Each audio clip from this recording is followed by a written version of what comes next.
আসসালামু আলাইকুম সবাইকে অ্যাডমিশন চাকরি প্রত্যাশী ভাই বোনেরা। রক্তের সম্পর্ক মানসিক দক্ষতা বা আইকিউ এর একটা গুরুত্বপূর্ণ টপিক এবং প্রতিটি এক্সামে অ্যাডমিশন হোক বা চাকরি-বাকরি যেকোনো জায়গায় ব্যাংক, বিসিএস, প্রাইমারি থেকে শুরু করে এবং অ্যাডমিশনের যেকোনো ভার্সিটিতে যেকোনো তো বলা যায় না, স্পেশালি যদি আমি জাহাঙ্গীরনগর, চট্টগ্রাম, বিউপি, রাজশাহী বা মেরিটাইম এগুলো বলি, এগুলোতে আইবিএ তে এই টাইপের কোয়েশ্চেনগুলো কিন্তু আসে। তো চলুন আমরা আজকে একটা এরকম প্রশ্ন দেখি যে কোয়েশ্চেনগুলো কেমন হয়। সো প্রশ্নটা হচ্ছে, একটি যৌথ পরিবারে বাবা-মা, ৩ বিবাহিত সন্তান ও ১ অবিবাহিত কন্যা আছে।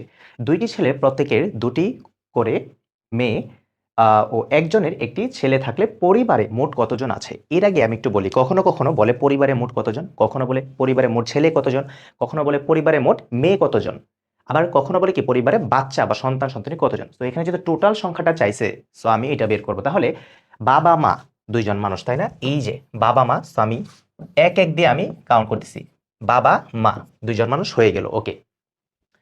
এরপর বলছে ৩ বিবাহিত সন্তান। তাহলে সন্তান, ৩ বিবাহিত সন্তান মানে কি? তাহলে এখানে তাদেরকে আমি ৩ জনকে আমি এড করে দিলাম। এবং বিবাহিত মানে কি? এই যে ৩ টা ছেলে, এই ৩ টা ছেলে কি ৩ জনের বউ আছে। তাহলে ১, ২, ৩, ৩ জনের বউ এড করলাম। অবিবাহিত কন্যা আছে, অবিবাহিত কন্যা মানে ওই ৩ টা ছেলে কি একটা বোন আছে। যেহেতু অবিবাহিত তাহলে ওই শুধু বোনটাকে আমি এড করলাম। ওকে। এরপর বলছে ২ টি ছেলে, প্রত্যেকের ২ টি করে। তাহলে এক ছেলের হচ্ছে কয়টা? ২ টা কন্যা। আরেক ছেলেরও কয়টা? ২ টা কন্যা।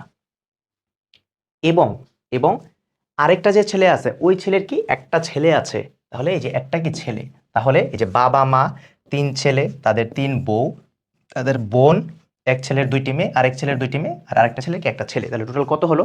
১, ২, ৩, ৪, ৫, ৬, ৭, ৮, ৯, 10, 11, 12, 13, 14। তাহলে টোটাল কতজন? মোট হচ্ছে মোট কত? ১৪ জন। মোট হচ্ছে কত? ১৪ জন। তাহলে কি খুব কঠিন লাগলো? খুবই কিন্তু সহজ। খুবই সহজ উপায়ে কিন্তু আমরা বিষয়টা কি জেনে ফেললাম। তাহলে এইভাবেই যদি আপনি শুধু রক্তের সম্পর্ক না, আইকিউ এর প্রত্যেকটা টপিক যদি আপনি বুঝে, বুঝে পড়তে পারেন বা বুঝে, বুঝে ক্লাস করে নোট ডাউন করে পড়তে পারেন, তাহলে আপনার কাছে সবকিছু পানি আর পানি হয়ে যাবে। তো আশা করি সকলে ক্লাসটি করে উপকৃত হয়েছেন এবং আবারও সকলের সাথে কোনো একটা ক্লাসে দেখা হবে ইনশাআল্লাহ।